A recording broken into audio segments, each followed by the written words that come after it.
la única venta efectiva es la que satisface al comprador. Para este caso vamos a ver los métodos de venta y cómo lograr que nuestro proceso de venta sea adecuado para satisfacer al comprador en cuanto a que se le ofrezca un producto correcto y se le pueda también dar las explicaciones más adecuadas para que él sepa tomar las decisiones. El día de hoy en Haz que suceda estaremos viendo métodos de venta. Esto con el objetivo de que podamos hacer que nuestras metas sucedan, ya sea en el entorno del liderazgo, en la parte empresarial o en nuestra vida personal. Todo esto nos apoya a tener esos resultados porque las ventas influyen en cada área de nuestra vida. Entonces, hoy vamos a continuar con los temas de ventas y específicamente vamos a ver el tema del método SPIN, para lo cual vamos a dar un pequeño repaso de el contenido anterior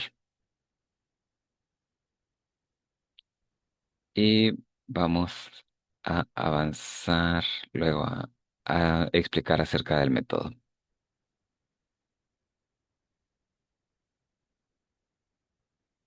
Entonces, en la charla anterior habíamos visto respecto a los métodos de venta que muchas veces nuestro proceso inicia con una venta empírica porque vamos aprendiendo sin tener ninguna enseñanza de ventas y aún dentro de las empresas puede suceder que le pongan a vender o que se necesite hacer una interacción con clientes que básicamente pueda resultar en un proceso de venta, pero que cuando no se tiene el conocimiento o la estructura no vamos a tener los resultados adecuados.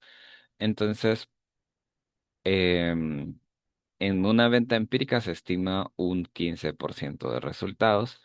Realmente depende mucho también si la persona es más cordial, más agradable, más amistosa y también del tipo de cliente, ¿verdad?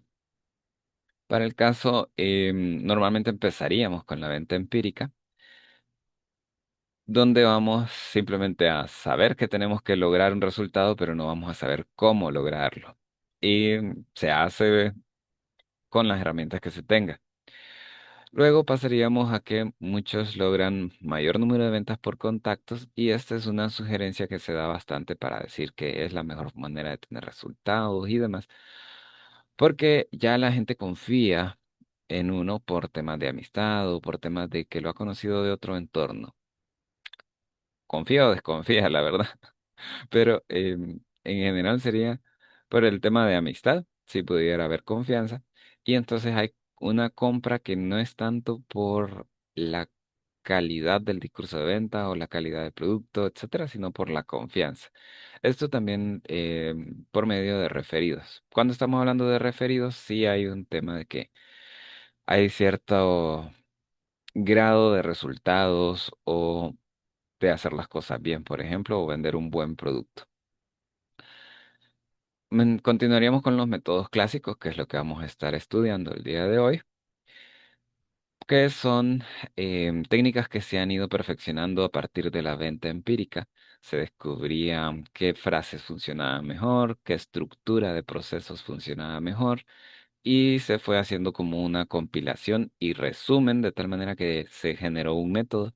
Ese método pues ahora puede aplicarse a distintos tipos de productos, servicios o entornos y de acuerdo a ese es que necesitamos conocerlos porque si nos van a simplificar, si nos van a, si nos van a dar una estructura efectiva y nos va a permitir también aumentar nuestra cantidad de resultados. Y ahora se está haciendo una ciencia. Todo esto básicamente podríamos decir que estaba el empirismo, después la pseudociencia y ahora sí es una ciencia porque se está aplicando con la parte neurológica en el cual se estudia específicamente el comportamiento real de el cerebro respecto a la situación de ventas, respecto a la exposición con un producto, respecto a, a un anuncio. Todo eso se puede estudiar de manera específica. Hay otras herramientas que van más allá de la parte neurológica, por ejemplo, el estudio de dónde está viendo de dónde se focaliza la mirada, em, algunas otras reacciones corporales, los microgestos, cuestiones así que eso sí se tenían desde mucho antes, pero de igual manera no se podía saber específicamente si el cliente estaba en una percepción positiva, negativa, si se emocionaba, si se desinteresaba, etcétera. Mientras que ahora con la neurociencia ya se tienen datos bien específicos. Entonces, em, en neuroventas, pues lo que vamos a tener es más que todo tips de ventas. Tips de esto funciona más, esto es lo que realmente funciona, aunque el cliente diga lo contrario. Esto es lo que realmente el cliente está sintiendo, aunque parezca que no, etcétera. Mientras que en los métodos es como quien dice lo que está en nuestro poder hacer. Por ejemplo, cómo vamos a plantear los discursos de venta, cómo vamos a dirigir la mirada del cliente, cómo vamos a tratar el tema de un proceso efectivo de primero, que primero el cliente realmente esté interesado en obtener lo que se está vendiendo, para después llegar a la parte del cierre. Hay técnicas de cierre, etcétera. Entonces, todo esto siempre es bien importante porque aparte de que son métodos que se ha comprobado que funcionan, tenemos también lo que es una estructura. Y en neuroventas es como más abierto, no hay un tema de estructura, pero sí hay un tema de conocimiento de interpretación del cliente.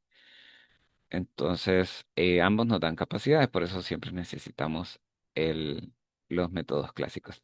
Y en una futura ocasión podremos ver cómo poder alcanzar a más contactos. Una vez que ya tenemos estos conocimientos de los métodos clásicos y de las neuroventas, vamos a poder realmente aprovechar el resultado de ampliar nuestros contactos o de hacer ofrecimientos a nuestro entorno, porque vamos a tener efectividad. Mientras que sin estos métodos o sin una experiencias previas, lo que podríamos hacer es ir arruinando nuestro entorno de contactos cercanos. Entonces, vamos a ir en esos procesos. Habíamos visto anteriormente lo que era el método AIDA y vamos a continuar con el método SPIN. Para este, básicamente lo que vamos a hacer es ver el paso a paso y vamos a compararlo con otro proceso porque da bastante oportunidad de relacionarlo con la venta consultiva, que es donde uno realmente va identificando las situaciones del cliente para luego hacer las propuestas o para especificar lo que es el discurso de ventas. Pero la venta consultiva va más orientada en base a cómo se va dando la plática. Mientras que en método spin sí estamos como con una estructura. Entonces vamos a ver en este momento. Cualquier consulta se puede dejar por escrita y la podremos ir atendiendo conforme a la vayamos leyendo, ¿verdad? Básicamente, esta se refiere a que por medio de consultas, el cliente va identificando sus situaciones, va a ir identificando sus necesidades, va a decir los deseos. Hay distintas cosas que se van a presentar, de tal manera que la conclusión de eso va a ser que el producto es lo que necesita. También podría ser que el producto no es lo que necesita y necesitamos nosotros variarlo o se le refiere la oportunidad correcta para este cliente. Pero en general, en un cliente calificado, un cliente que sí es un potencial para compra, este método nos va a permitir que él tome una decisión y la ventaja de que esto sea por una decisión propia y no por un ofrecimiento es que el cliente queda totalmente convencido, queda totalmente satisfecho, queda totalmente eh, conforme con esa venta, porque él mismo descubrió lo que necesitaba realmente y se convenció en el proceso de que ese producto es el que le va a satisfacer, ¿verdad? Entonces, al momento de que ya está el propio cliente convencido, él mismo decide la compra. Ya nosotros simplemente somos un guía que estamos haciendo la acción de la venta, ¿verdad? Pero no estamos forzando ventas, no estamos em, dando frases persuasivas o tratando de cambiarle de opinión, etcétera. Ahora, durante las preguntas sí se da una oportunidad de charlas en donde uno realmente puede presentarle alternativas a lo que él haya respondido. Actualmente, por ejemplo, hay mucha situación que cuando la persona se expresa parece que tiene un criterio, pero realmente no tiene un criterio, sino que tiene un conocimiento de opiniones de otras personas. Esto por medio de que las redes sociales han inculcado ciertas líneas de conductas o ideologías. Una ideología resalta más y entonces la persona se informa de esta y ya queda con esa forma de pensar, que no fue un criterio propio, sino que fue una copia porque es lo que la otra persona entendía, ahora es lo que uno entiende. Y también resulta por el sesgo de la mente en donde el, el sesgo de confirmación en el cual las personas refuerzan sus propias ideologías. Entonces todo lo que no encaja con su ideología está malo y se rechaza, y todo lo que encaja con su ideología es confirma y refuerza y enfatiza más a esta persona dentro de sus ideales. En algunas situaciones que no son tan personales, digamos, va a estar muy conforme a los ideales. Y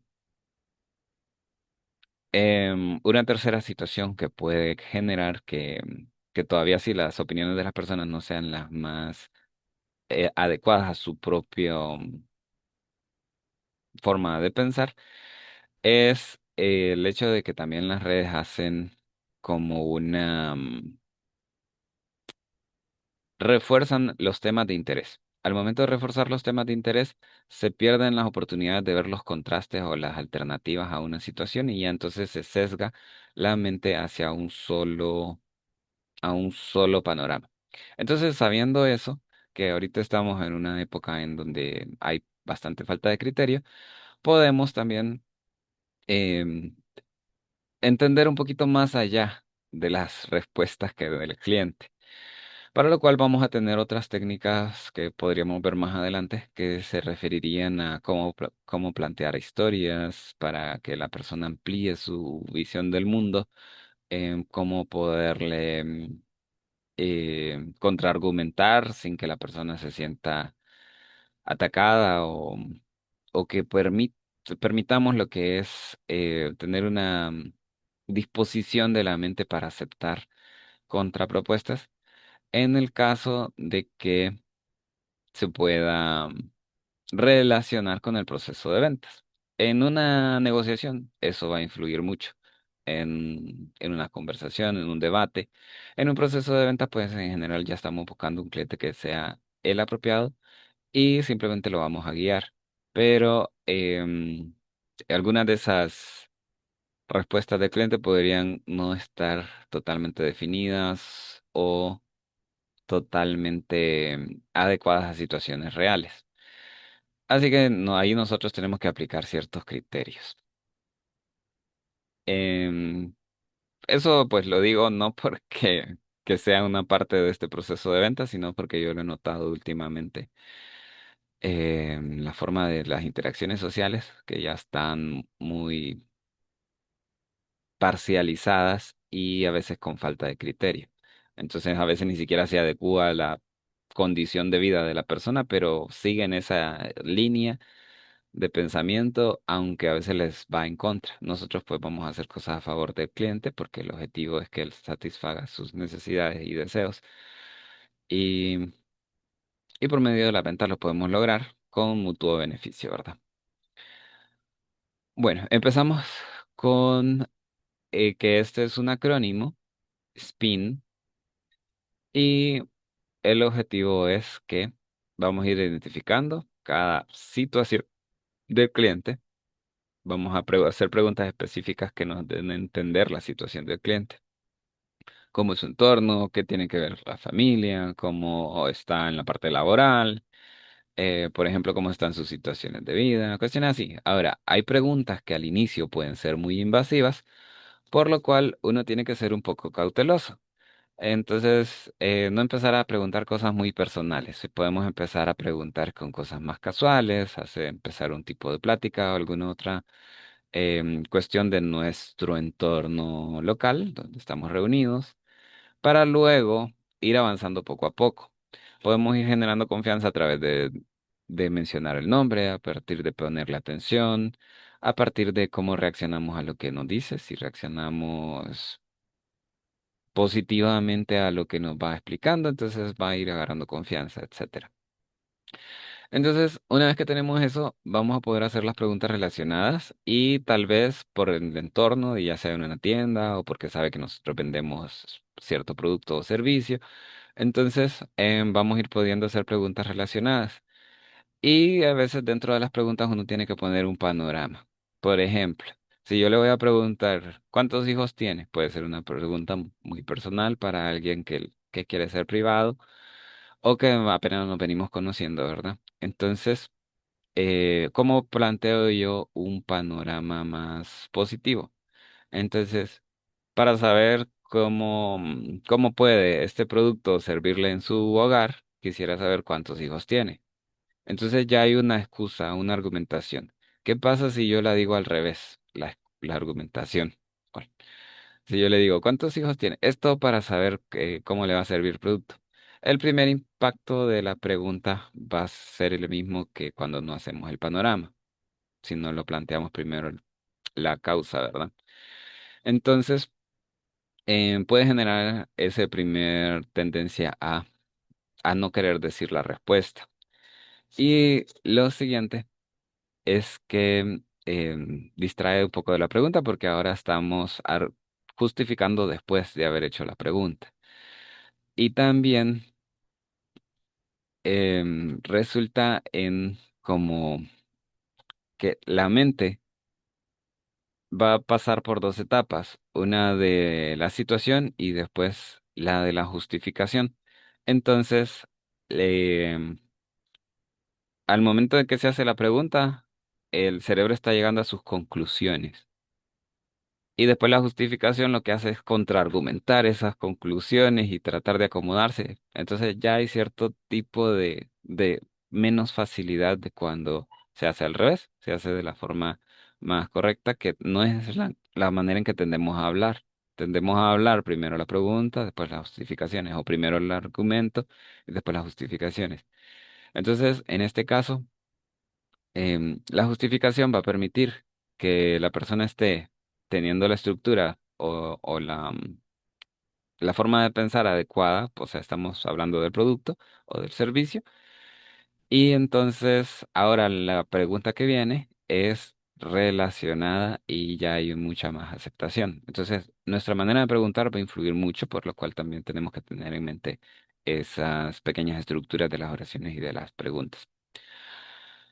Luego de comprender el tema de la situación, vamos a poder detectar o identificar lo que son las dificultades, los problemas, lo que es las cosas que le molestan al cliente.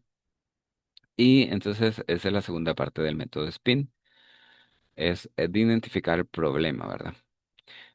Una vez que tenemos eso en mente, nosotros podemos dirigir nuestro discurso o dirigir nuestras preguntas o las explicaciones conforme a esa situación específica del cliente.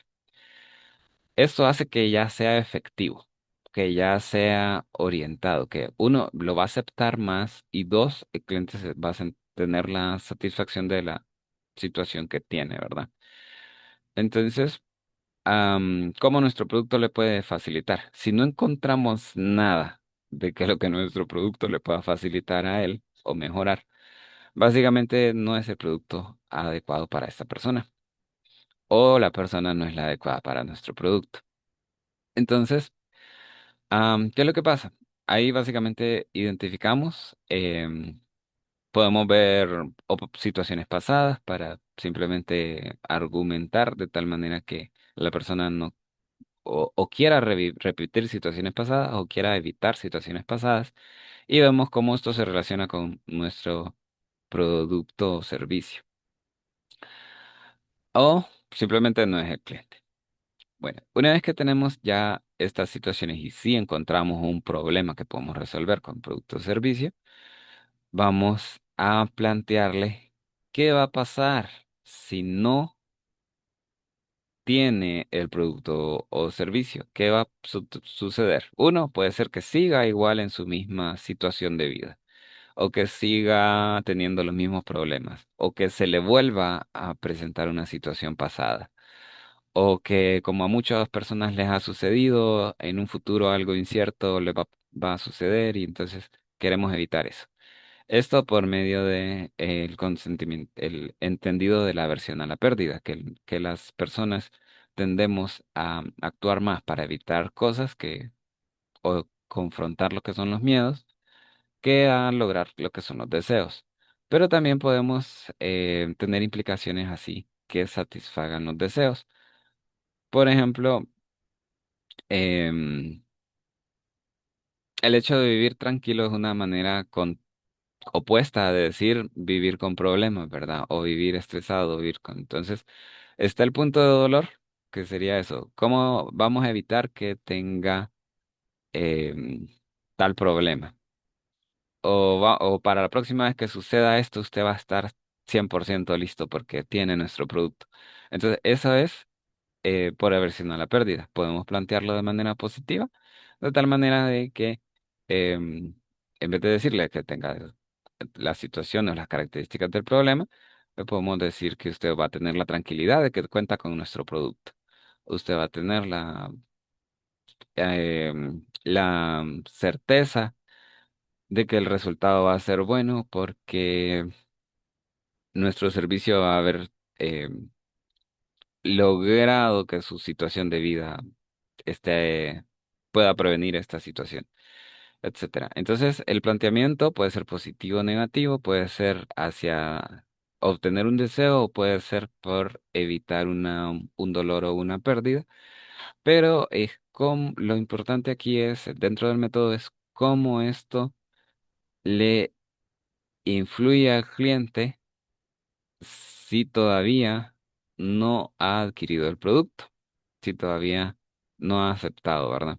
¿Cómo seguiría su vida o su situación si simplemente no toma acción? Entonces, al momento de que estamos en eso de que no toma acción, lo que estamos haciéndole al cliente entender es que debe de conseguirlo, ¿verdad? Como habíamos pasado en el punto número 2, es que ya detectamos que sí es un producto que le va a servir a él y es un cliente adecuado para el tipo de producto, ¿verdad? Entonces aquí esta básicamente va sobre certezas o sobre verdades, estas implicaciones. De tal manera que esto genera la convicción en el cliente eh, de que tiene que resolver esa situación. Ahora, muchas veces esta parte de la implicación dentro de un discurso de ventas se puede decir como una historia. Cuando uno le dice, em, está un cliente anterior había tenido esta situación, esto, entonces le pasó esto por no tener el producto. Entonces ya vino y compró y resolvió el problema un poco tarde, pero lo importante es que funcionó correctamente, etcétera. O logramos resolver de esta manera. Entonces, cuando tenemos esa implicación de un problema de no tener producto, él se identifica por medio de la historia y de esa manera se siente que es lo adecuado. O sea, ya está tomando la decisión de que es lo adecuado. Todavía no ha decidido si comprarlo en ese momento, si comprarlo para después, si comprar otro producto o ese, si va a ser la totalidad o parcial, etcétera. No ha decidido todavía, pero siente que es lo adecuado por medio de eso, ¿verdad? Ahora continuamos la última etapa, que básicamente es la que nos va a permitir que el cliente confirme que va a realizar la compra y que formalice su decisión. Entonces pasamos por uno, detectar cuál es la situación del cliente para presentarle el producto conforme a lo que son sus situaciones reales. Después, hacerle entender que el producto es por qué necesita el producto, por medio de ejemplos, por medio de explicaciones en respuesta a sus comentarios anteriores o por medio de casos que nosotros conozcamos, ya que somos los expertos en nuestro producto o en nuestra área. Entonces, continuamos con la parte que sería la necesidad, que es presentar el producto o el servicio como lo que le va a realmente solucionar. Entonces ahí ya empezamos a dar características, ya empezamos a decirle cómo este producto puede mejorarle la situación, ya nuestro discurso de venta va enfocado en lo que es em, detallando, enfocado en detallar qué cosas nosotros le estamos ofreciendo para que él no tenga las consecuencias de la inacción, pueda satisfacer los puntos de dolor y esto específicamente en su contexto. Ahora, ¿qué pasa en la mente del cliente durante todo este proceso? Uno, se siente comprendido porque se hicieron las preguntas y ya nosotros conocemos su contexto. Dos, se siente aceptado porque en este método nos está obligando a escuchar, a interesarnos en la situación del cliente. Tres, la presentación de la situación, o sea, del producto, del proceso de venta, está siendo súper enfocada para lo que este cliente necesita, de tal manera que ya va con la aceptación, iniciando desde las primeras etapas, ya va con la aceptación respecto a la oportunidad del producto. Y después tenemos en esas primeras partes, básicamente ya está bastante convencimiento. Todavía para reforzar esto está la parte de la inacción. Como decimos, el mayor motivador del ser humano es la aversión a la pérdida. Entonces este es el punto más potente para que la persona realmente se sienta que eso es lo que le va a satisfacer su situación, ¿verdad? Entonces, desde ahí básicamente ya tenemos una venta lograda. Y luego solo ocupamos dar argumentos racionales, argumentos que le permitan a la mente sentir que decidió racionalmente, porque toda esta otra parte es bastante emocional. Y cuando solamente se hace una venta emocional y faltaron los detalles racionales, después de la compra, la persona queda dudando, queda como insatisfecha porque sintió que tomó una decisión impulsiva. Todas las decisiones vienen siendo emocionales, pero tienen que justificarse con la parte de la razón. Entonces ahí las características del producto relacionadas con cómo le van a satisfacer el problema, la situación o el dolor o el deseo. Entonces esas características ya son el argumento. Ahora ya tiene la oportunidad que cuando alguien le pregunte, ¿por qué compraste esto? Porque este producto es así. Ya no queda así como, ¿por qué lo compré? No sé por qué lo compré.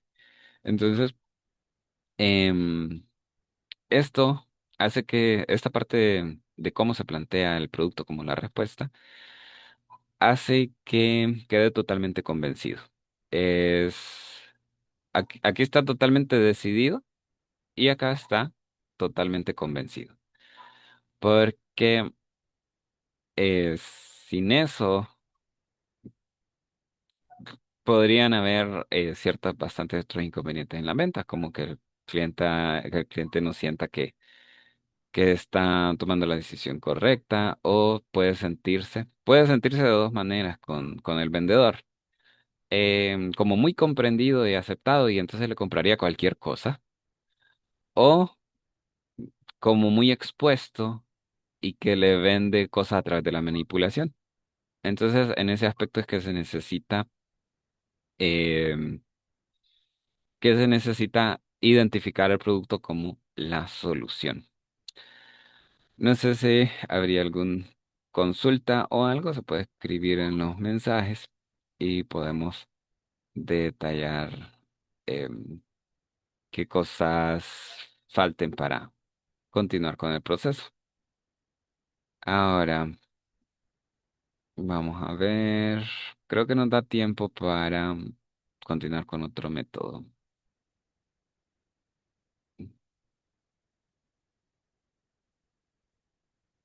Bueno, sí, vamos a hablar rápidamente de este, que básicamente este es como un punto de vista o una manera de entender los procesos porque estamos calificando realmente las situaciones o las características para hacer propuestas específicas o para saber que es un cliente adecuado.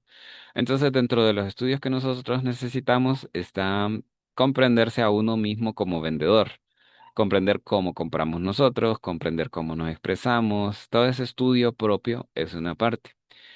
Lo otro que vamos a analizar es las características del comprador, que es lo que vamos a analizar acá. Después están los procesos de la venta, cómo hacemos la interacción con el cliente y cosas así como motivadores de compra. Entonces, en este caso en particular vamos a analizar al comprador, que es como hacer un estudio. Esto puede ser a través de preguntas directas hacia el cliente o dependiendo si fuera como por ejemplo una empresa o un cliente que compra por volumen o demás, entonces podríamos estudiar lo que son las la información que podamos encontrar en línea o algunas consultas directamente hacia hacia la empresa, ¿verdad? Entonces, definiendo que se tiene, por ejemplo, lo que es la capacidad de inversión, la evaluación, vamos a definir qué es un cliente adecuado para poder continuar con las demás. Ahora, no en todos los casos vamos a tener esa información tan real, por lo cual, dependiendo de la capacidad que podamos hacer de esa indagación, va a ser ese resultado. Si ya tenemos definido que no, simplemente no es el cliente adecuado. Si todavía tenemos la duda, podríamos continuar y si ya tenemos confirmado que sí, pues hay que todavía poner mucho más interés en la venta. Bueno, luego necesitamos saber que estamos hablando con la persona adecuada. Esto sucede mucho también en las empresas, que nos habla el recepcionista y le hacemos la oferta de venta al recepcionista. Simplemente no va a poder tomar una decisión al respecto. Vamos a haberle hecho toda la explicación y al final tiene que remitirnos hacia otra persona. Entonces, cuando ya estamos que si no estamos con la persona que toma la decisión, nuestro discurso debe de ser para que esta persona confíe en nosotros y él nos recomiende hacia quienes toman las decisiones, ¿verdad? Con el que toma las decisiones también vamos a buscar el tema de la confianza, pero ya hacemos las propuestas de ventas. O sea, la venta que tenemos que conseguir con el recepcionista, por ejemplo, es que nos comunique con la persona que toma las decisiones. Entonces, después, una de las formas de identificar que vamos a lograr una venta correcta con este método es luego detectar la de las necesidades. Similar en el método anterior, necesitamos hacer preguntas e ir identificando situaciones. Y para el caso, también podemos estudiar lo que son los perfiles. Hay ciertos tipos de características en común. Entonces vamos a saber que va a tener esa situación. Por poner un ejemplo, los emprendedores o los empresarios sabemos que tienen que estar interesados en procesos de venta, en el crecimiento de su empresa, que han pasado distintas dificultades financieras, que tienen que tener mucha carga de diversidad de temáticas empresariales en mente. Entonces, nosotros con esos panoramas que sabemos que existen en ese perfil de persona en específico, podemos hacer un planteamiento, una estructura, una predisposición, serie de preguntas que nos permitan identificar las necesidades y hacer propuestas adecuadas. Y continuaríamos ya con la cuarta parte, que es saber si es inmediata la necesidad o puede ser para más adelante. Entonces así nosotros vamos a saber también hacer los planteamientos. Eso pues se pueden lograr a través de preguntas, a través de investigaciones o a través de observaciones. La observación sería bastante indirecta, pero puede ser mucho más real que la respuesta a una pregunta que, por ejemplo, si yo le pregunto su capacidad financiera, tal vez no me va a querer decir. Entonces, mientras que si yo observo carro, reloj, conducta, eh, me menciona ciertas cosas de inversiones, entonces yo sé cómo están esos temas, puedo hacer unos estimados. Entonces, bueno, esto más que todo para después hacer una propuesta específica. Con este conocimiento nosotros podemos hacer propuestas específicas. Se aplicaría más para cuando los productos variados.